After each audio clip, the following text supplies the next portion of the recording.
Hi all, welcome to NRMRB. Today நம்ம பார்க்க போற topic size reduction. Okay, size reduction அப்படின்னா என்ன? Reduce the size of material by mechanical process to smaller pieces or coarse powder or fine powder. ஒரு பெருசா இருக்கக்கூடிய ஒரு பார்ட்டிகல்ஸை நாம ஏதாவது ஒரு மெக்கானிக்கலா ஒரு ஸ்டீல் இல்லைன்னா கல் இந்த மாதிரி ஏதாவது ஒரு ப்ராசஸை பயன்படுத்தி அந்த பொருளை சின்னதா மாத்துறதுக்கு பேரு தான் சைஸ் ரிடக்ஷன். ஓகே, ஏன் இந்த சைஸை ரிடக்ஷன் பண்ணணும்?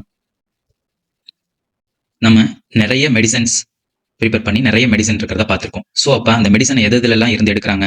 ஒரு ரா மெட்டீரியல், அப்படி இல்லைனாக்கா பார்க்கு, லீஃபு, இல்லைன்னா பிளான்ட்ல இருந்து செடி, கொடி, மரம், பழம், இந்த மாதிரி இயற்கையாக கிடைக்கக்கூடிய எல்லா மெட்டீரியல்ல இருந்து தான் அதில் இருக்கக்கூடிய சப்ஸ்டன்ஸை எடுத்து, கண்டென்ட்டை எடுத்து, கெமிக்கலை எடுத்து தான் நம்ம மெடிசனை ப்ரிப்பேர் பண்ணுறோம். ஸோ அப்போ அதில் இருந்து நம்ம எடுத்தாகணும் இல்லையா? ஸோ அதெல்லாம் பெருசாக இருக்கும். அதை சின்னதாக மாத்துறதுக்கு தான் இந்த ப்ராசஸ். ஓகே, நம்ம ஏன் சைஸை சின்னதாக்கணும்? சைஸ் ரிடக்ஷன் பண்றதுனால என்ன நடக்கும்? சைஸ் ரிடக்ஷன் பண்றதுனால ஃபர்ஸ்ட் சர்ஃபேஸ் ஏரியா அதிகமாகுது. என்னது, சைஸை குறைக்கிறோம் ஆனா சர்ஃபேஸ் ஏரியா அதிகமாகுதா? இது எப்படிரா? ஆமா, ஒரு எக்ஸாம்பிளுக்கு ஒரு சின்னதா ஒரு பவுல் இருக்குன்னு வச்சுக்கோம், இல்லைன்னா ஒரு பக்கெட் இருக்குன்னு வச்சுக்கோம், சின்ன பக்கெட். அதுல ஒரு செங்கல் போட்டு சாக் பீஸ் கூட வச்சுக்கோங்க. ஒரு சாக் பீஸ் ஒரு 10 சாக் பீஸை ஒரு டம்ளர்ல போடுறோம். ஓகேவா? அந்த அளவுக்கு ஒரு டம்ளர் இருக்கு. அந்த 10 சாக் பீஸும் அந்த தண்ணியில ஊறுறதுக்கு ரொம்ப லேட் ஆகும். கொஞ்ச நேரம் கழிச்சு அந்த சாக் பீஸ் எடுத்து பார்த்தோம்னா அதோட நடுப்பகுதியிலலாம் உடைச்சு பார்த்தோம்னா உள்ளலாம் ஊறி இருக்காது. இதே அந்த சாக் பீஸை சின்ன சின்னதா உடைச்சு அந்த தண்ணிக்குள்ள போட்டோம் அப்படின்னா நிறைய சாக் பீஸ், 10 சாக் பீஸ்ங்கிற இடத்துல 15 சாக் பீஸ் போட முடியும். அதே சமயத்துல சீக்கிரமாவும் அது ஊறி அது ஒரு சொல்யூஷனா கன்வெர்ட் ஆகி ஒயிட் கலர் ஃபார்ம் ஆயிடும். ஓகேவா?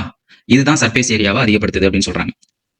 அதாவது முழுசா போடும்போது நமக்கு அந்த கிளாஸ்ல 10 தான் போட முடிஞ்சு. அதே சின்ன சின்னதா உடைச்சு அதுக்குள்ள போடும்போது ஒரு 15 போட முடியுது.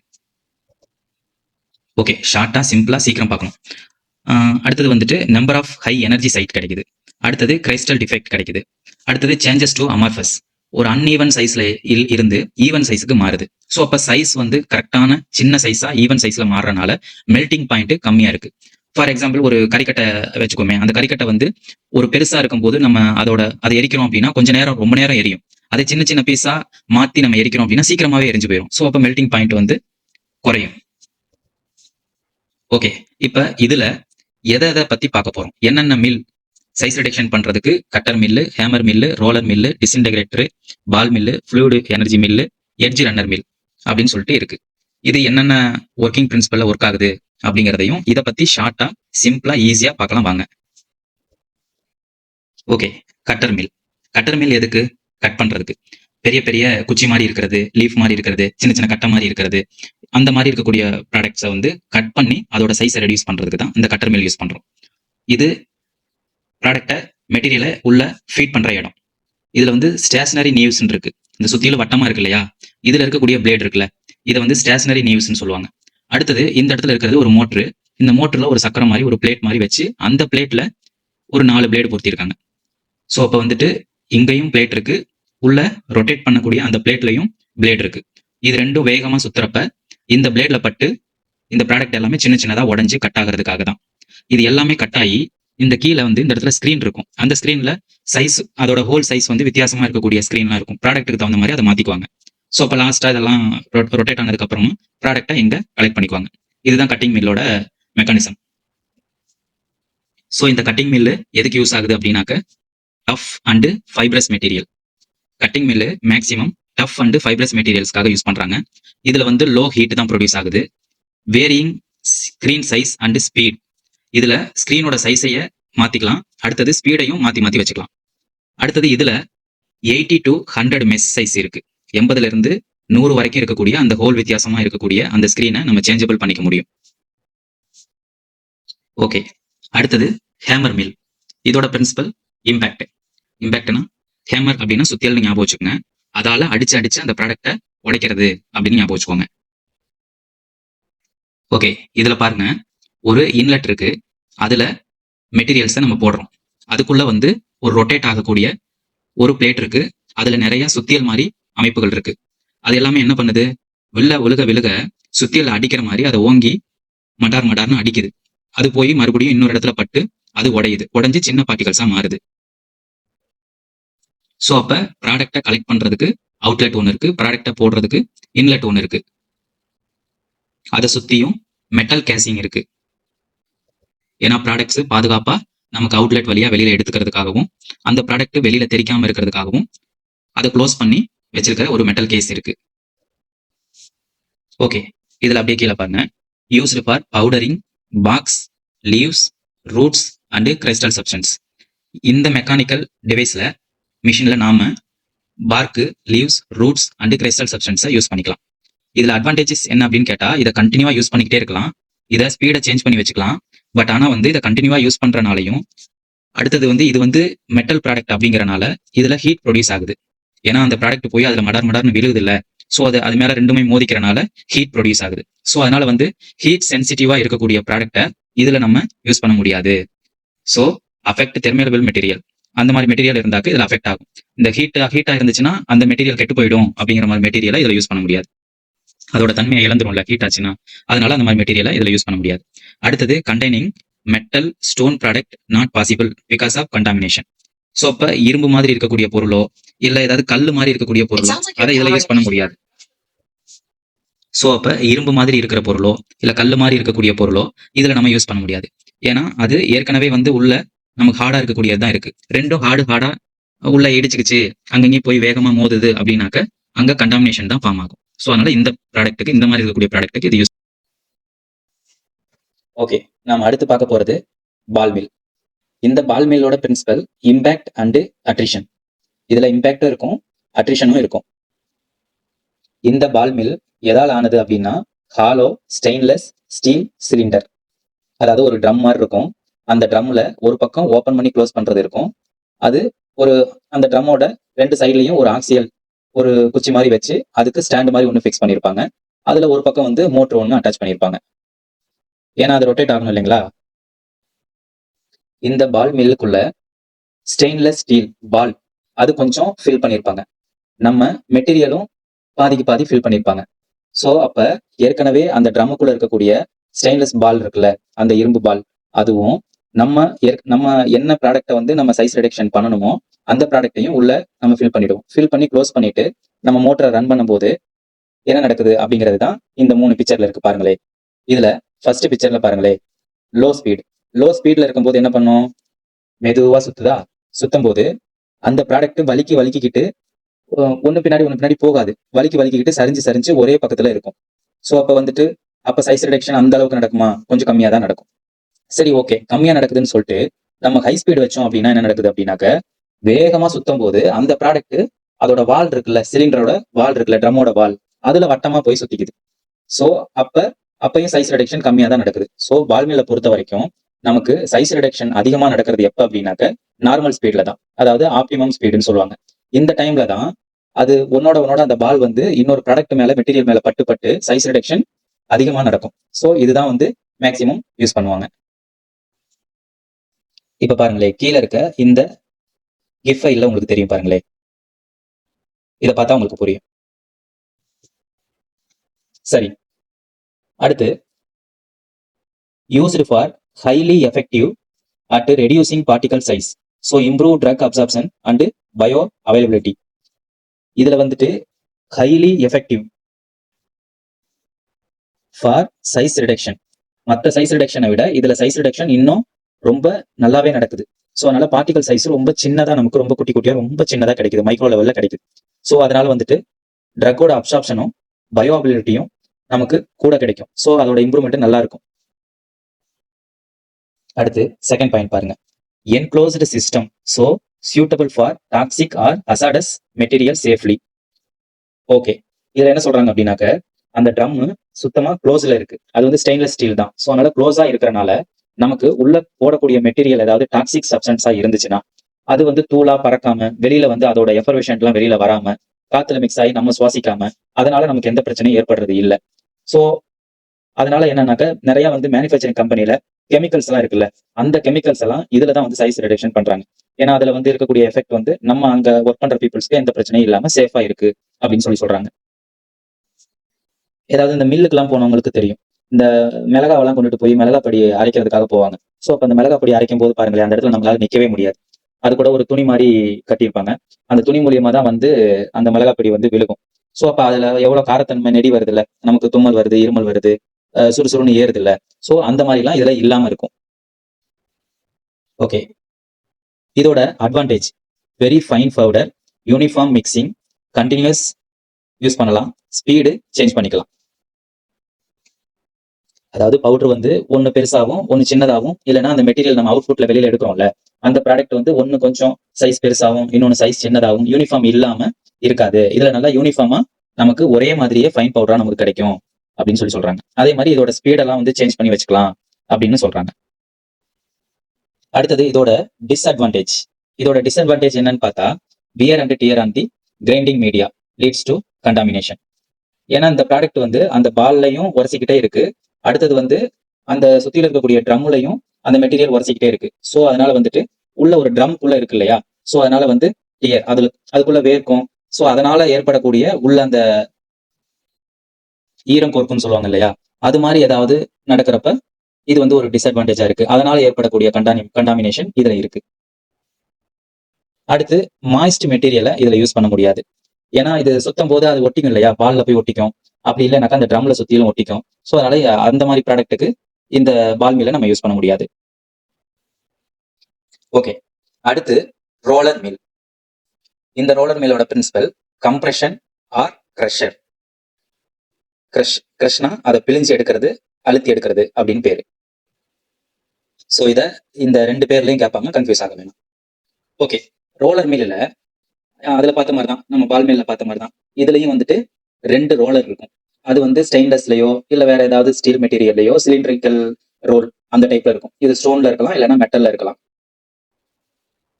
இதுவும் அதே மாதிரி தான். ஒண்ணுக்கு பக்கத்துல இன்னொன்னு உரசி பக்கத்துல வச்சுட்டு ஒரு சின்னதா மைனூட்டா ஒரு சின்ன கேப் இருக்கிற அளவுக்கு வச்சுட்டு ரெண்டுமே வந்துட்டு ஹரிசாண்டலா வந்துட்டு ரெண்டுமே ஆப்போசிட் டைரக்ஷன்ல சுத்துற மாதிரி மோட்டர் ஃபிக்ஸ் பண்ணியிருப்பாங்க.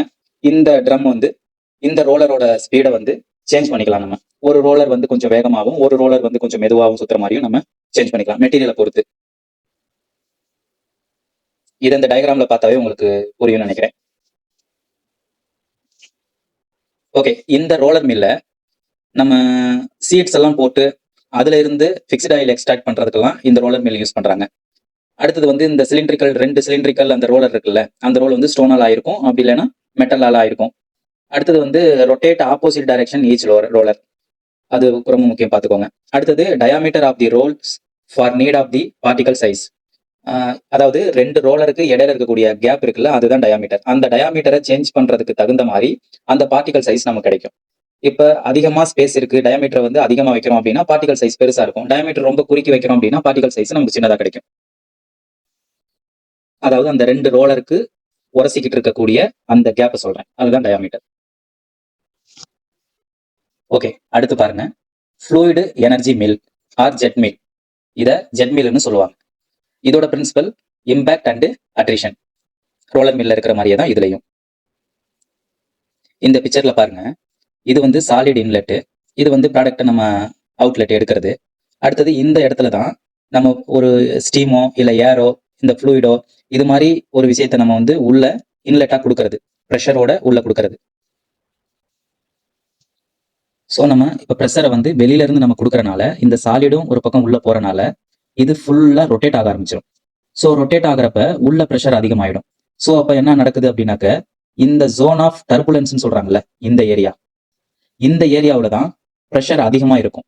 ஸோ அப்போ மெட்டீரியல் எல்லாமே இந்த சாலிட் எல்லாமே இந்த இடத்துல வந்து என்னன்னாக்க டர்புலன்ஸ் அப்படின்னா ஒரு சூறாவளி காத்துன்னு சொல்றாங்கல்ல, அப்படியே ஒரு என்ன சொல்றது, இந்த ஏழாமறிவு படத்துல கூட ஒரு வட்டமா ஒரு காத்தடிக்கும், அதுல நிறைய மரத்துகள்கள், இலை, அந்த குச்சி எல்லாம் ஒன்னோட அடிச்சு அது அப்படியே வந்து உடஞ்சி சின்ன சின்ன தூளா மாறிடும். அதுக்கப்புறம் அப்படியே ஆப்போசிட்ல இருக்க வில்லன் மேல தள்ளுவாரு.